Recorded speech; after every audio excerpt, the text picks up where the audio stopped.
안녕하세요. 예디아기입니다. 예디아기의 사연을 여러분들에게 읽어드릴 DJ 유진입니다. 구독과 좋아요는 채널 운영에 큰 힘이 됩니다. 꼭 부탁드리며 저는 여러분들의 댓글도 모두 읽고 있습니다. 댓글도 많은 참여 부탁드릴게요. 그럼 오늘의 사연 시작합니다. 살면서 누군가가 소름 끼친다는 생각 해보신 분들 있으신가요? 저는 있습니다. 바로 저희 시어머니가 그렇죠. 밝고 쾌활하고 매력적이며 젊은 시어머니. 그녀는 주변의 사람들이 끊이지 않았고 심지어 성격까지 좋았습니다. 남편에게 다정했고 저에게는 친절했죠. 그래서 처음에는 가까워지고 싶었어요. 하지만 몇 번의 일을 통해 비로소 알게 되었어요. 그 사람은 중독성이 강한 독과 같아서 절대로 가까워지면 안 된다는 걸 말이죠. 이런 식으로 할 거야? 당신이 자꾸 이러면 결국엔 어머니랑 날 사이 갈라놓는 거야. 알아? 꼭 이렇게까지 해야 속이 시원하겠냐? 그런 거냐고. 내 말 이해 못해? 진짜 무섭다고 당신 어머니. 소름 끼치고 끔찍해. 그니까 선택해. 나야 어머니야? 당신이야말로 정말 미쳤구나. 고작 이런 일로 이혼까지 입에 오르내려? 당신이랑 나 그 정도야? 우리 결혼이 겨우 이 정도로 끝낸다고 소리할 정도냐고. 고작? 이게 어떻게 고작이야? 당신 일까지 그만둔다며. 나도 살아야겠어. 제발 숨 좀 제대로 쉬자, 어? 당신도 이거 가볍게 넘길 문제 아니라는 거 몰라? 정말 저게 정상적인 사고를 가지고 있는 사람 같니? 외로워서 그러신 거잖아. 단지 관심이 좀 필요한 거고. 그리고 예전에 당신 우리 어머니 좋아했잖아. 아니야? 맞아. 엄청 좋아했지. 동경했어. 그런데 지금은 아니야. 분명 전 시어머니를 좋아했어요. 어디에서나 빛나는 주인공인 저희 시어머니와는 반대로 저는 굉장히 평범한 사람이었기 때문입니다.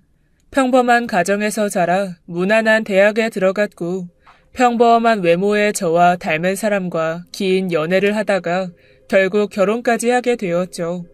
평범하다는 게 생각보다 어렵다는 일이라는 건 성인이 된 뒤에 알았어요. 강물처럼 큰 변화 없이 잔잔한 삶이 지겹고 싫었던 저에게는 꽤 충격적인 일이기도 했죠. 한 번쯤은 주인공이 되어보고 싶어하는 게 사람이잖아요. 저도 한 번쯤은 누구에게나 주목받는 사람이 되고 싶다고 생각했습니다. 그걸 시어머니를 보면서 대리만족해 왔던 것도 사실이었죠.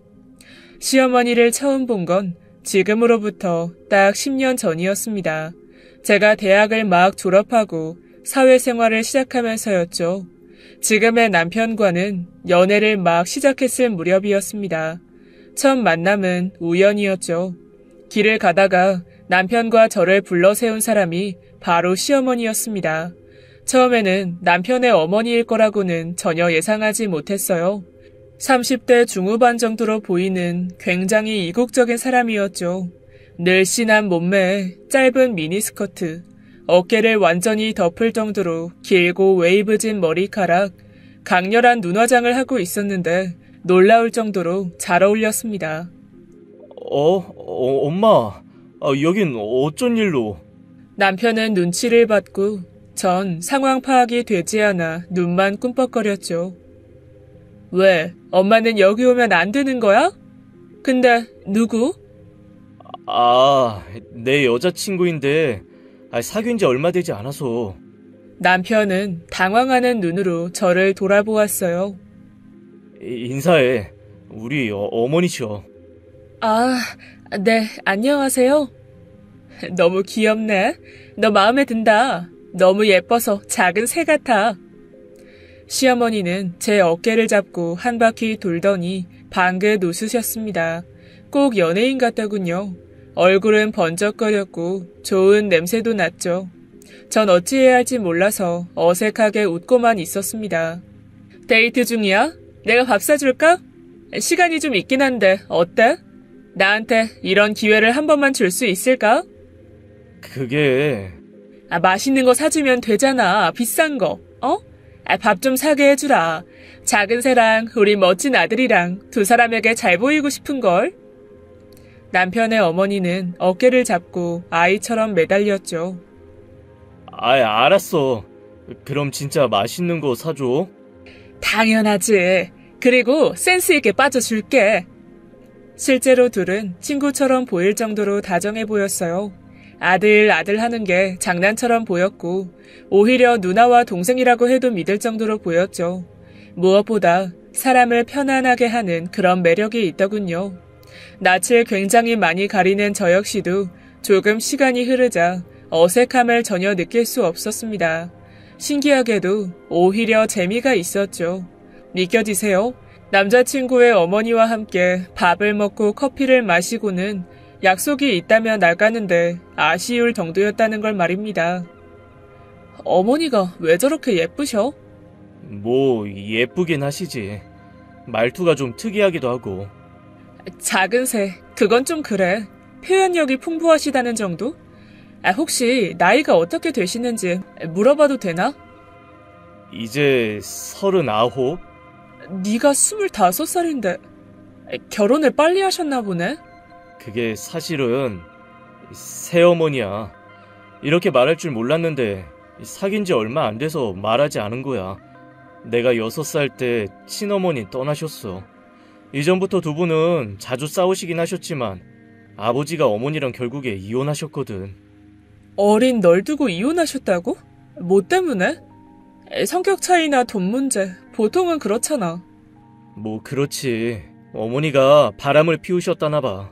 어릴 때는 몰랐고 나도 다 커서 성인 돼서 들었지. 어쨌든 새어머니는 날 어릴 때부터 키워주셨어. 가만, 굉장히 어린 나이에 널 돌보신 거네? 대단하시다. 남들이 새엄마라고 하면 뭐 편견 이런 걸 가지고 보더라. 하지만 어머니 나한테 정말 잘해주셨어. 친아버지보다 더. 아버지가 교통사고로 고등학교 2학년 때 돌아가셨는데 그 이후에도 재혼하지 않으시고 내 뒷바라지 해주셨지. 남편은 덤덤하게 자신의 이야기를 더 들려주었죠. 소극적이었던 그 사람은 새어머니를 만나면서 나름 외향적으로 성격도 바뀌었다고 합니다. 뛰어다니지 마라, 남에게 피해를 주지 마라, 밖은 위험하다라고 강조하면서 대외 활동이 거의 없었던 친어머니와는 사뭇 다른 행보였다고 해요. 마음껏 뛰어놀 수 있도록 지금의 단독주택으로 이사를 오게 되었고 여기저기 여행도 많이 다녔고 성인이 된 뒤에도 여러 경험을 할 수 있도록 지원해줬다고 합니다. 들을수록 새어머니가 대단하다는 생각이 들었어요. 자신의 아이도 버리고 학대하는 뉴스를 어렵지 않게 접하는 세상인데 그 어린 나이에 자신의 아이처럼 키워주셨다는 거잖아요. 행글라이더나 번지점프, 스카이워프에서 프리다이빙까지. 내가 높은 곳이라면 정말 무서워했지만 지금 생각해보면 그런 경험들을 어디 가서 또 하겠어. 소중한 추억이야. 어머니랑 함께 있으면 늘 새로운 걸 경험할 수 있었어. 정말 부럽다. 난 그런 건 한 번도 해본 적이 없어. 자기 어머니는 어떤 분이셔? 그냥 보통이지. 평범하시고 무던하시고. 뭔가 약간 비교하는 것 같은 기분이 들었지만 확실한 건 남편의 어머니는 차림새나 풍기는 느낌이 보통의 어머니처럼 보이진 않았죠. 당시 40대 후반이었던 저희 어머니는 적당히 살집 있고 옷도 깔끔한 단색만 입고 무엇보다 입술 말고는 화장을 전혀 하지 않으셨죠. 동네에서 빵집을 운영하시는 저희 어머니에게서는 향수 냄새 대신 따뜻한 빵 냄새가 나곤 했습니다. 제가 말을 듣지 않으면 이따금 등짝을 때리셨고 저와 말다툼을 하고 나면 꼭 아침밥을 차려주셨죠.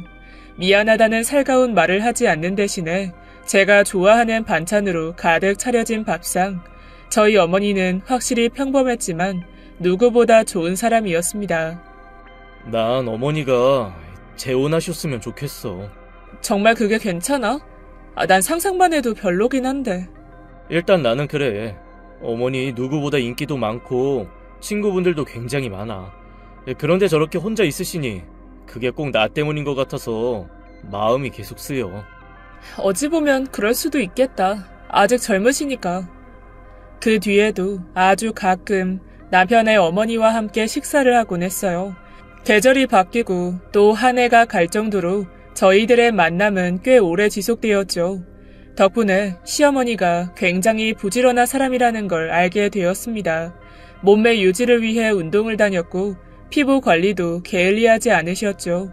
전 그런 시어머니가 굉장히 멋져 보였고 한편으로는 동경하게 되었습니다. 타고난 얼굴은 어쩔 수가 없지만 몸매는 아니야. 내가 노력한 만큼 보상을 해주지.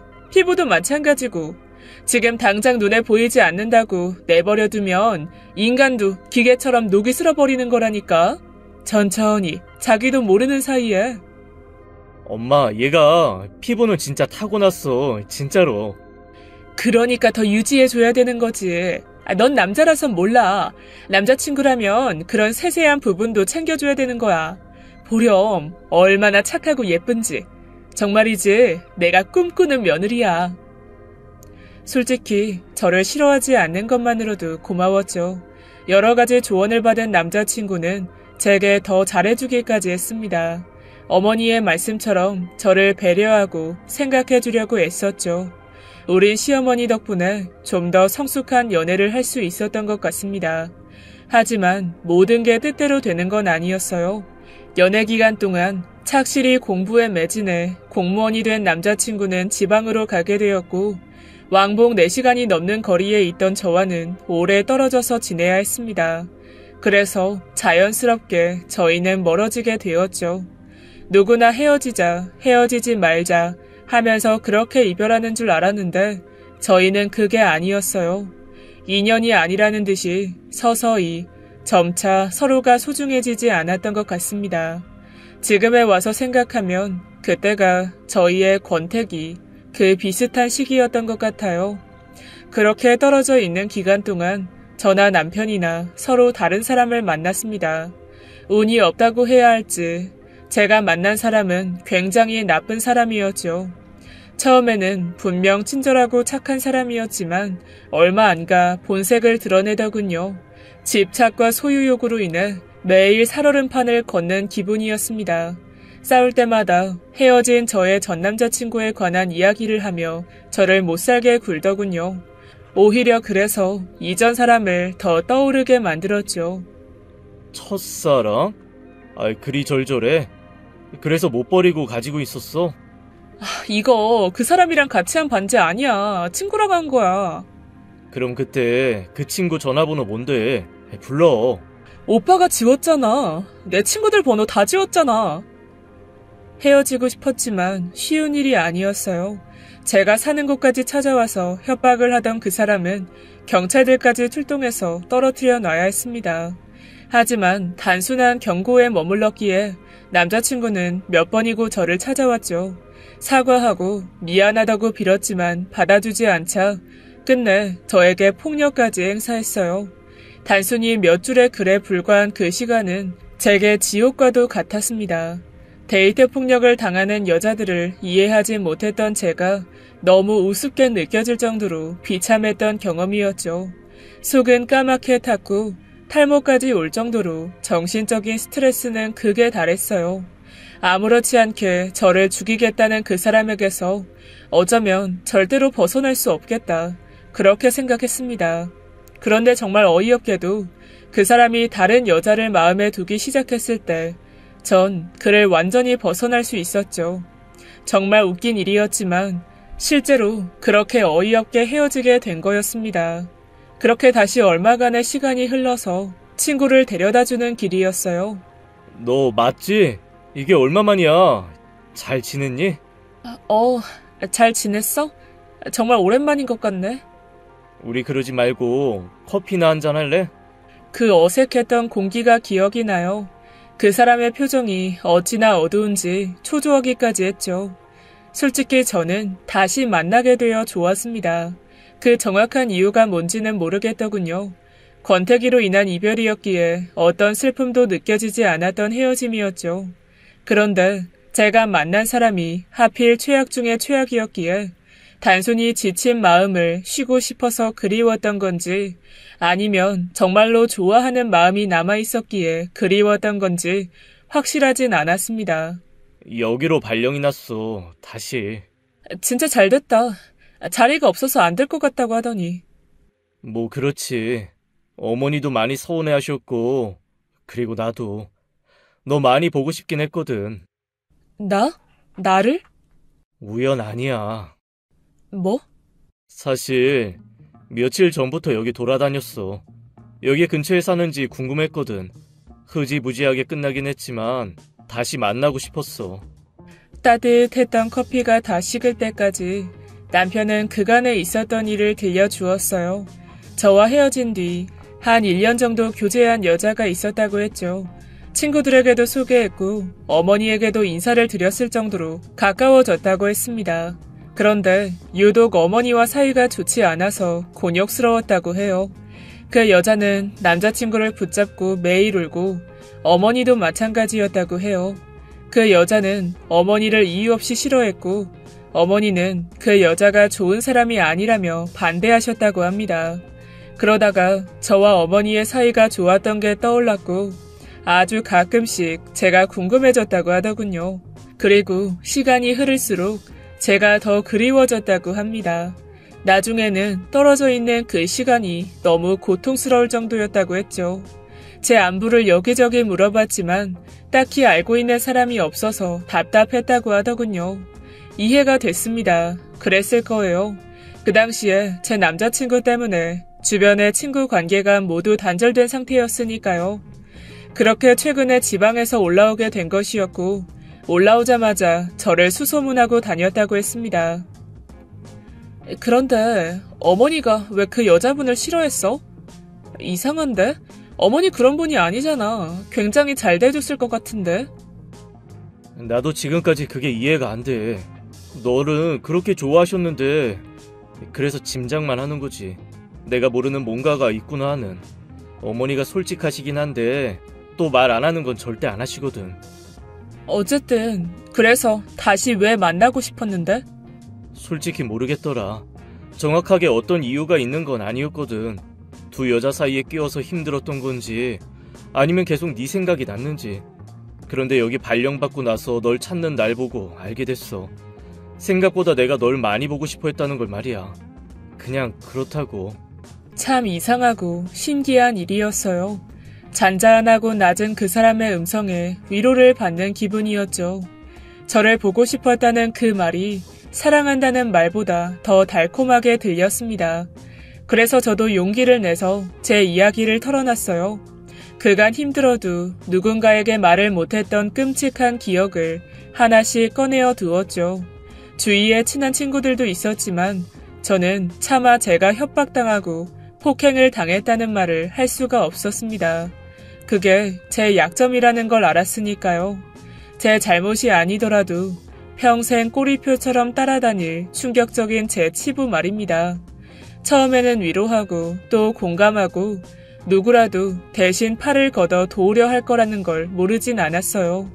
저라도 그랬을 테니까요. 하지만 나중에 그 친구를 다시 봤을 때 제 머릿속에는 저의 숨기고 싶은 비밀을 아는 찜찜한 친구가 되어 있을 테죠. 어느 순간부터 그 친구가 불편해질 겁니다. 왜 그렇게 단정하냐고요? 그건 저와 같은 경험을 한 친구가 제게 그렇게 했기 때문이었죠. 그때 알게 되었어요. 진짜 비밀을 공유한다는 게 생각보다 힘들다는 걸 말이죠. 그러니까 사실 누군가 비밀이라고 쉽게 말하는 것들은 진짜 비밀은 아니라는 겁니다. 정말 힘들었겠다. 진짜 힘들었을 것 같아. 그렇더라.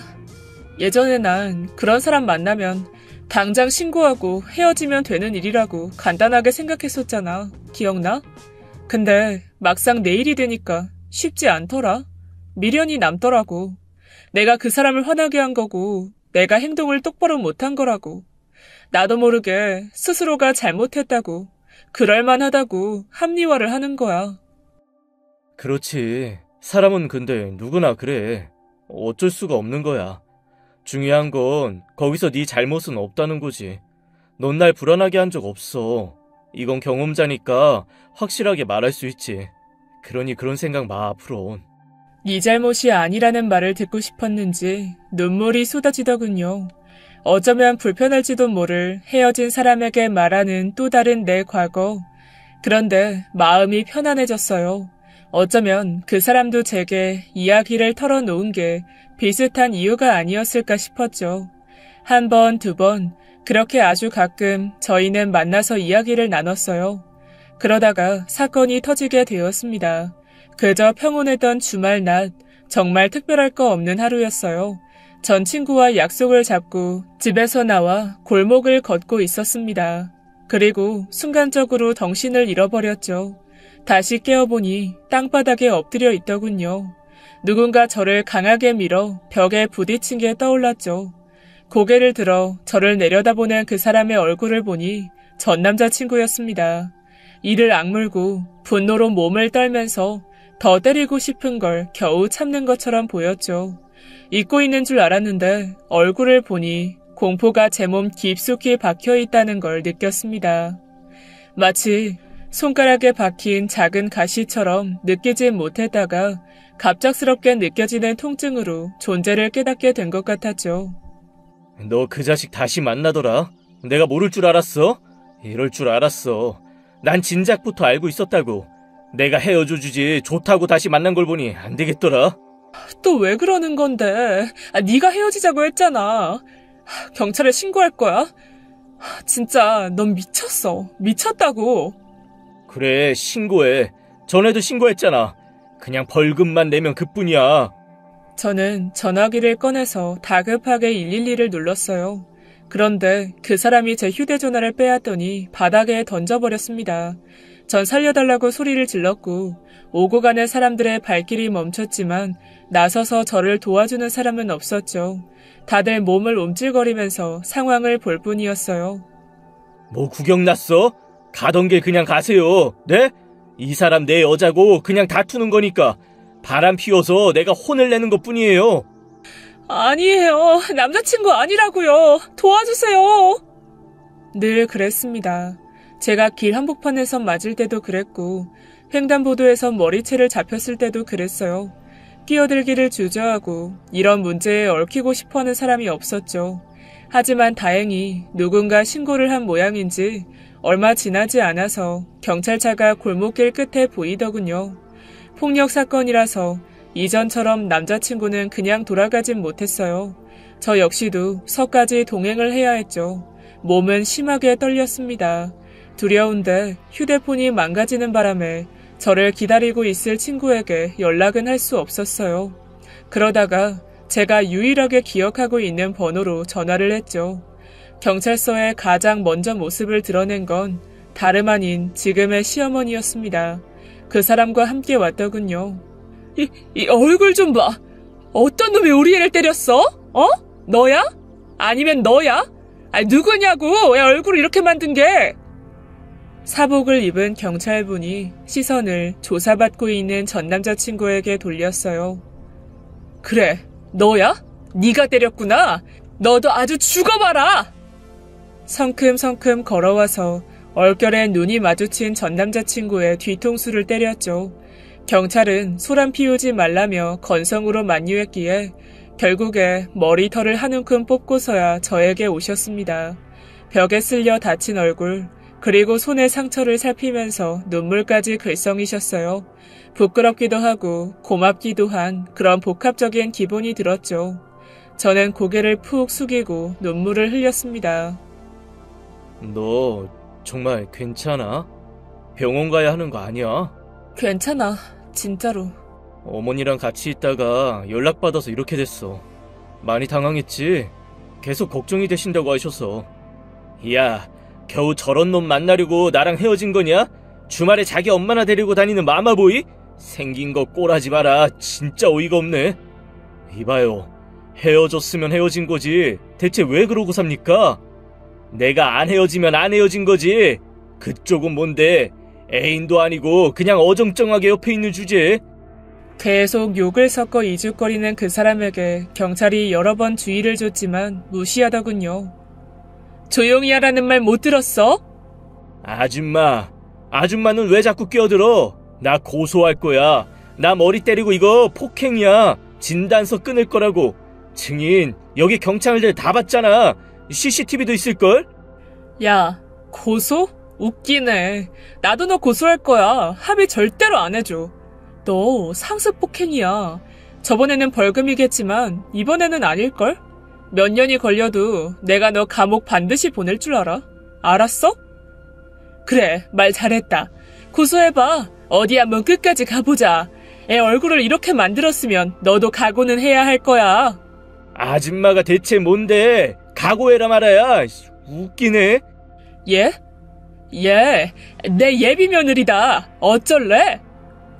그때 시어머니가 그 남자에게 돌진해서 뺨을 또 갈겼죠. 결국 소란을 일으키다가 경찰서 내에서 쫓겨나와야 했습니다. 그 뒤에는 정신없었죠. 진단서를 끊어서 고소 절차를 진행했어요. 바로 구속할 줄 알았는데 그 남자는 풀려났고요. 상담을 해보니 많이 나오더라도 집행유예에서 그칠 거라고 하셨습니다. 경찰서에는 바로 신고할 수 있는 작은 팔찌 같은 걸 준 게 전부였죠. 너무 두려워서 잠도 제대로 잘 수 없어 정신과를 오가야 했습니다. 남편은 그런 제 곁에서 묵묵하게 함께 있어줬어요. 심지어 시어머니도 제게 반찬이며 먹을 걸 챙겨주셨습니다. 회사를 이직하고 이사까지 해야 했던 저를 위해서 면접도 도와주고 이삿짐을 옮기는 것도 거들었죠. 그냥 나랑 결혼하고 같이 살자. 고마운데 내가 생각하기에는 너무 성급하고 이런 일도 있었는데 갑자기 결혼을 하는 건. 우리 어머니도 이해하고 나도 이해해. 근데 왜 너는 아직도 네 잘못처럼 생각하냐? 우리 한두 해 본 거 아니잖아.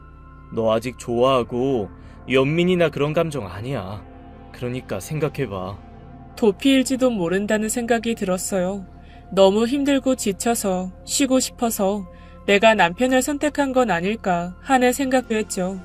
하지만 그 사람을 좋아하는 감정은 진심이었습니다. 솔직히 놓치고 싶진 않았어요. 그래서 저는 결국 청혼을 받아들이게 되었죠. 저희 어머니도 남편을 굉장히 좋아했기에 허락을 받는 건 문제가 아니었습니다. 무엇보다 시어머니가 저를 굉장히 예뻐했기에 함께 사는 것도 당연하다고 생각했고요. 그렇게 결혼식을 진행하게 되었고 저희는 부부가 되었습니다. 그런데 그렇게 다정했던 시어머니는 저희의 신혼여행을 기점으로 조금씩 달라지기 시작했죠. 그 변화를 확신한 건 최근이었지만 그때는 몰랐습니다. 그저 단순하게 기분 탓으로 느꼈죠. 세상에 둘도 없이 좋은 분이라고 믿어 의심치 않았기 때문이었어요. 시작은 이랬죠. 신혼여행 첫날 밤 새벽 3시에 다급하게 연락이 왔어요. 시어머니는 몸이 좋지 않다면서 너무 아파서 죽을 것 같다면서 전화를 끊으셨습니다. 다시 전화를 해봤지만 연락이 계속 닿지 않았고 저희는 서둘러서 모든 일정을 취소하고 집으로 돌아가야 했죠. 그런데 집으로 돌아가니 시어머니는 술에 잔뜩 취해서 잠에 들어 계셨습니다. 남편은 이에 대해 작게 화를 냈지만 시어머니는 별일 아니라는 듯이 행동하셨죠. 그저 단순한 해프닝인 줄 알았기에 우린 그걸 그냥 넘겼죠. 그런데 그런 일들이 몇 번이나 반복되었어요. 아프다는 말은 꼭 아침 인사와 같았습니다. 머리가 깨질 것 같다. 몸이 너무 아프다. 큰 병에 걸린 것 같다. 이런 말을 할 때마다 저희 부부가 이해하려고 노력했어요. 영원히 젊고 아름다울 것 같던 시어머니도 이제 이전과 다르게 나이가 들었다는 걸 인정하려고 했던 겁니다. 혹시 갱년기 그런 걸지도 몰라. 자꾸 아프시고. 그래, 자기가 좀 더 신경 써드려. 나도 그럴게. 실제로 시어머니는 전과는 확실히 달라졌어요. 짜증이 많이 늘었고 감정 기복도 심했습니다. 그래서 저는 저 나름대로 한약도 지어드리고 갱년기에 좋다는 집까지 선물해드렸죠. 하지만 조금도 차도를 보이지 않더군요. 저와 단둘이 있을 때는 말도 거의 하지 않고 남편이 오면 세상 다정하게 구는 걸 보면서 뭔가 잘못됐다라는 확신을 가지게 되었습니다. 어머니, 저희 오랜만에 함께 외식이라도 할까요? 회사에서 상품권을 줬는데 이거로 쇼핑도 하고요. 일부러 그럴 필요 없다. 에이, 무슨 그런 저 서운해요, 어머니. 결혼 전에는 저랑 같이 자주 외식도 하시고 커피도 마셨잖아요. 그럼 술은 어떠세요? 여자끼리 한번 뭉칠까요? 일 없다, 작은 새야. 얼른 씻고 들어가서 쉬렴. 네, 알겠어요, 어머니. 어느 날부터 남편과 크고 작은 일로 싸우게 되는 날들이 많아졌죠. 당신 어머니한테 잘한다고 하더니 요즘 말도 안 시킨다며? 누가 그래? 내가? 아니야, 난 그런 적 없어. 그럼 어머니가 거짓말이라도 한다는 말이야? 얼마 전에 서럽다고 우시면서 이야기하시더라. 네가 자기를 무시하는 것 같다면서 말이야. 오죽하면 그렇게 당당하시던 분이 눈물까지 보이시겠어? 어? 나 정말 아니라고. 어머니가 내가 물어도 말도 안 하시고 그래서 나도 말이 줄어든 건 맞아. 혼자 말하고 대답할 순 없잖아. 근데 내가 무시하거나 한 건 아니라고. 이건 진짜야. 당신이 좀 노력해봐. 지금 어머니 많이 힘드실 때잖아. 어? 정말 답답하네. 내가 그런 게... 그때 어머니가 들어오셔서 저희 둘 사이를 막아섰어요. 설마 나 때문에 싸우는 거니? 왜 내 며느리한테 그래? 아니, 엄마 그게 아니고... 내가 조금 서운한 거 너한테 말했다고 그걸 중간에서 그렇게 말을 해? 그럼 나나 새아기 입장이 뭐가 되겠어? 넌 중간다리 역할도 못하고 이게 다 내 얼굴에 침 뱉는 거 모르겠니? 내가 다 잘못한 거다, 어? 엄마, 또 왜 울려고 그래? 내가 가장 사랑하는 며느리랑 내가 가장 좋아하는 아들이 싸우는데 그럼 내가 잠이라도 편안하게 잘 수 있겠니? 나 가슴이 너무 찢어져. 제가 잘못 판단했어요.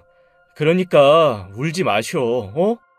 억울하긴 했지만 그때도 그냥 넘어갔어요. 어른들 입장에서 보면 어쩌면 그럴 수도 있다고 넘긴 거죠. 원래 오해는 상대의 작은 행동에도 크게 해석하는 순간 생겨나는 거니까요. 그래서 전 그 뒤로 그 집에서 납작 엎드리고 살았습니다. 최대한 시어머니의 심기를 건드리지 않기 위해서 회사에 있는 시간을 늘리기까지 했죠. 그러면 보통 공무원인 남편이 더 빨리 퇴근하기 때문에 싸움으로 번지지 않고 하루를 넘길 수 있었기 때문이었어요. 하지만 절대로 피할 수 없는 주말에는 어쩔 수가 없었죠. 시어머니의 행동은 보기 힘들 정도였어요. 남편의 곁에 딱 붙어서 무릎 베개를 하고 있기도 했고 귓속말을 하면서 저를 보기도 했죠. 아무리 이해하고 넘어가고 피할 수 있는 걸 피하려고 했지만 선을 넘는 행동은 참기가 힘들었습니다. 너는 엄마랑 네 아내랑 물에 빠지면 누구부터 구할 거야? 엄마는 수영 잘하잖아. 저 사람 물 무서워해. 그래? 그럼 엄마는 그냥 나오지 말고 죽어야겠다. 엄마는 너무 슬프고 너무나 외롭고 힘들어, 아들. 에이, 왜 또 그러세요. 삐지지 마세요, 김 여사. 이래서 아들 키워봤자 소용없다고 하는 거야. 엄마 서운해. 이런 기분이라면 난 차라리 물에 빠지는 게 100번 나아. 저요, 진짜 많이 참았습니다. 크고 작은 시어머니의 거짓말로 싸움이 잦아지는 것도 견뎠고 제 앞에서는 말 한마디 하지 않았지만 그래도 참았어요. 왜냐면 저를 예뻐해 주셨던 예전의 그 모습이 제게는 고마움으로 남아있었기 때문이었죠. 특히나 경찰서에서 저를 진심으로 걱정하며 눈물을 흘려주셨던 사람이기에 더욱요. 때로는 기분이 나쁘고 한편으로는 찜찜한 모든 것을 전 그런 이유로 감내하면서 살았던 겁니다. 그래, 그렇게 친하게 지냈던 친구 같은 아들이 갑자기 결혼을 하니까 서운하셔서 그런 걸 거야. 이게 제가 이해한 최대한의 선이었죠. 그러던 어느 날이었습니다.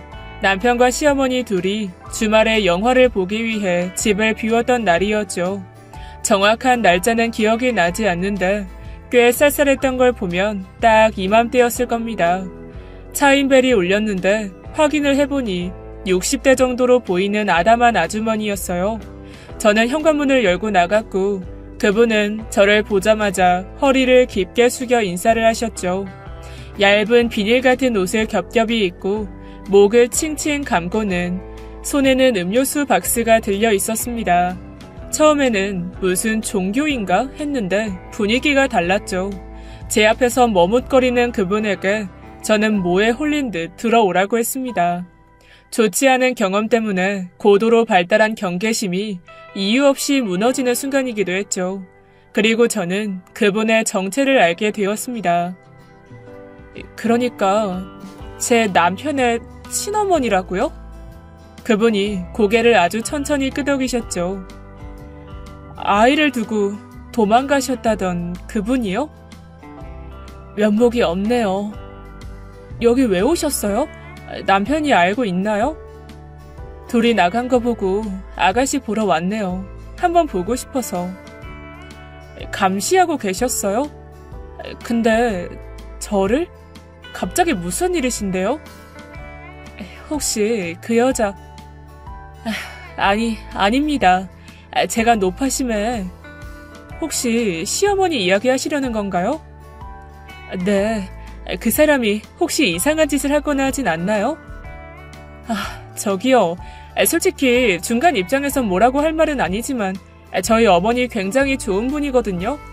그러니까 무슨 말을 하고 싶은 거면 정확하게 이야기하시는 게 좋을 것 같아요. 괜히 분란 일으키지 마시고요. 좋은 사람이라면 됐어요. 그럼 된 거죠. 네, 남편에게도 좋은 엄마고요. 바람 피운 엄마보다는 나은 사람이죠. 전 바람을 피운 게 아닙니다, 아가씨. 그게 무슨... 남편이 저한테 그렇게 말해줬는데? 순간 내내 바닥을 향해 있던 시선이 올곧게 저를 향했죠. 전 바람을 피운 게 아니고 쫓겨난 거죠. 그 여자와 제 남편에게. 그분의 이야기는 충격적이었습니다. 오래전 남편과 만나 결혼하기 전부터 알고 지내던 게 지금의 시어머니라고 했죠. 나이 차이가 있었지만 굉장히 본인을 잘 따라서 꼭 여동생이 생긴 기분이었다고 합니다. 그래서 셋은 함께 어울려 다녔다고 해요. 결혼 후에도 쭉 이어진 사이였지만 자신의 남편과 그 여자가 바람을 피우면서 상황이 안 좋게 흘러가기 시작했다고 합니다. 하지만 이혼을 하려고 하진 않았다고 하더군요. 아이를 위해서 그냥 살기로 했다고 했죠. 그런데 그 여자가 저를 괴롭히기 시작했어요. 제 앞에서 자해를 하는 걸 봤죠. 혼자서 거실에 머리를 박고 난리를 쳤습니다. 그리고 남편은 그걸 제가 했다고 생각했죠. 전 너무 억울했지만 그 여자는 오히려 눈물을 흘리더군요. 너무 무서웠다고. 친자식도 때리는 것 같다면서 말이에요. 아이를 때린다면 제 남편 말하는 건가요? 네, 아이의 몸에 꼬집힌 자국을 봤어요. 저를 정신병자로 몰고 아이를 학대한다고 신고까지 했고요. 혐의는 없다고 나왔지만 이혼하지 않으면 아이에게 해를 끼친다고 협박까지 했습니다. 그래요. 그게 사실이라고 쳐요. 그럼 오히려 애를 두고 이혼을 해주는 게 말이 안 되는 거 아닌가요? 그건 제 잘못이죠. 그땐 저도 너무 지쳐 있었어요. 죽을 생각으로 이혼을 해줬던 거죠. 근데 아이가 걱정되고 가까운 곳에서 지켜보자는 생각으로 여기저기 쫓아다녔어요. 솔직히 다 믿을 수도 없고 뭘 어디서부터 믿어달라는 건 아니고요. 그게 병이라고 하더군요. 연극성 인격장애라고. 예전에 그 동생이 말한 적이 있어요. 반복적으로 거짓말을 하고 연기를 하고 끊임없이 애정을 갈구한다고. 거기다가 얼마 전 쓰레기장에서 아들이랑 다투는 걸 들었어요. 일부러 들으려고 한 건 아닌데 그때 싸우는 게 꼭 예전에 제 남편과 제가 싸우던 거랑 똑같아서 이렇게 염치 없이 찾아왔어요. 설마 했습니다. 그분이 돌아가시고 난 뒤에 혼자서 연극성 인격장애에 관한 내용도 살펴보았죠. 화려한 외모, 성적인 매력, 그리고 과장된 말투와 행동 등 시어머니와 증상이 굉장히 흡사해 보이긴 했어요. 특히나 종종 보이던 애정에 대한 결핍적인 행동들이 겹쳐 보였죠. 하지만 그게 병으로 치부될 정도인지 확신이 서지 않았어요. 그리고 난생 처음 보는 사람의 말을 다 믿을 수는 없었죠. 전 좀 더 지켜보기로 했습니다. 이후에 1년 정도의 시간이 흘렀고 남편과 휴가를 맞아서 저와 일정을 맞춰 여행을 계획했어요.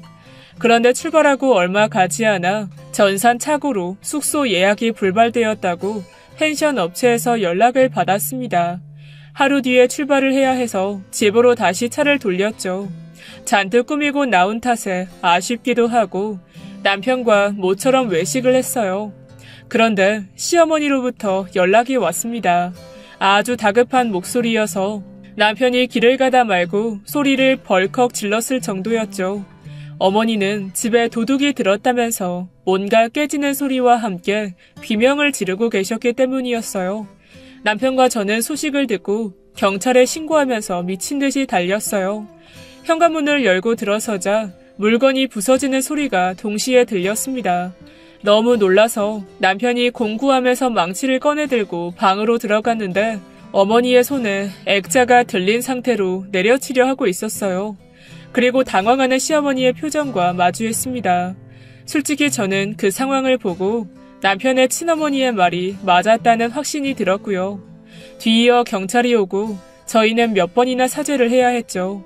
그리고 집으로 들어간 남편이 처음으로 자신의 어머니에게 화를 냈습니다. 진짜 내가 어떤 식으로 받아들여야 해? 이것도 우울증이고 갱년기야? 엄마, 진짜 왜 그래? 이제까지 설마 나한테 한 말도 다 거짓말인 거야?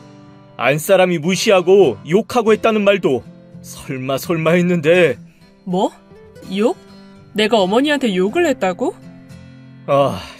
말해. 엄마가 말을 해야지. 대체 왜 그러는 건데? 그때 시어머니의 표정이 아주 차갑게 바뀌는 걸 보았죠. 그래, 내가 그랬어. 거짓말한 거 맞다. 왜? 도대체 왜? 내가 이혼이라도 하길 바래? 내가 사실은 많이 아프다. 그래서 그랬어. 아프다니? 어디가? 내가 암이라고. 이제 살 날이 얼마 안 남았다고 하더라. 뭐라고? 정말이야? 무슨 암? 위암, 말기래. 나도 이러면 안 되는 거 알아. 근데 내 아들, 내가 죽기 전에 많이 보고 싶었어. 그래서 내가 억지를 부리고 거짓말을 한 거야. 미안하다. 남편은 엄마를 부르면서 달려가 안겼고 둘은 눈물을 흘리기 시작했어요. 근데 전 그것도 거짓말처럼 느껴졌습니다. 그래서 남편에게 혹시 모른다 검사를 다시 받아보자고 했지만 남편은 제 의심에 불같이 화를 냈어요. 그날 이후로 남편은 어머니 곁에서 떨어지지 않으려고 했습니다. 주말마다 여행도 계획하고 맛있는 것도 먹으러 다니고 명품 쇼핑까지 하더군요. 실제로 시어머니는 점점 살이 빠지고 따로 약을 먹고 통증으로 힘들어하는 모습을 보였고 전 결국 의심을 완전히 접었습니다. 그런데 한 달 정도 지났을 때 살짝 열린 문틈으로 안방에서 시어머니가 자신의 눈 밑에 어두운 색으로 분장을 하는 것을 보게 되었어요. 그래서 시어머니가 없는 틈에 빼돌린 약을 동네 약사에게 보여줬고 진통제가 아니라 수면제라는 걸 알게 되었어요. 그간 통증으로 힘들어하고 화장실에서 토할 때마다 삼켜왔던 그 모습이 떠올라서 시어머니라는 사람이 너무나 끔찍하고 소름 끼치게 무섭게 느껴졌습니다. 뭐? 내 친모를 만났다고? 이제까지 그걸 숨겼고? 지금 그게 중요해? 당신 진짜 어머니가 바람을 피운 게 아니라잖아. 그 여자 말을 어떻게 믿어? 내가 전에 말했잖아. 어머니가 어떤 존재인지 날 위해서 모든 걸 희생하신 분이야. 그런 분을 두고 너 어쩌면 그래. 무엇보다 너한테 어머니가 얼마나 잘했냐. 이런 시어머니가 어디 있어. 당신은 귀도 눈도 다 닫아? 생각을 좀 해봐. 어머니가 얼마나 많은 거짓말을 했는지. 암? 방사선 치료도 안 받겠다. 검사도 다시 안 하겠다. 아프셨다잖아. 검사가 고통스러웠다고. 울면서 말하는 거 봤잖아. 그니까 그 우는 걸 난 이제 못 믿겠다고. 진통제가 아니라 수면제라고 했잖아. 저것도 다 분장이고. 수면제가 필요할 정도로 아프셨을 거란 생각은 안 해? 당신 언제부터 그렇게 의심이 많았어? 왜 이렇게 변했냐고. 남편에게 시간을 들여 자세하게 말을 해봤지만 저를 의심병 환자 취급했죠. 둘의 결속은 너무나 단단해서 행여 암이라는 사실이 아니라는 걸 알게 되더라도 소용없을 거라고 판단했습니다.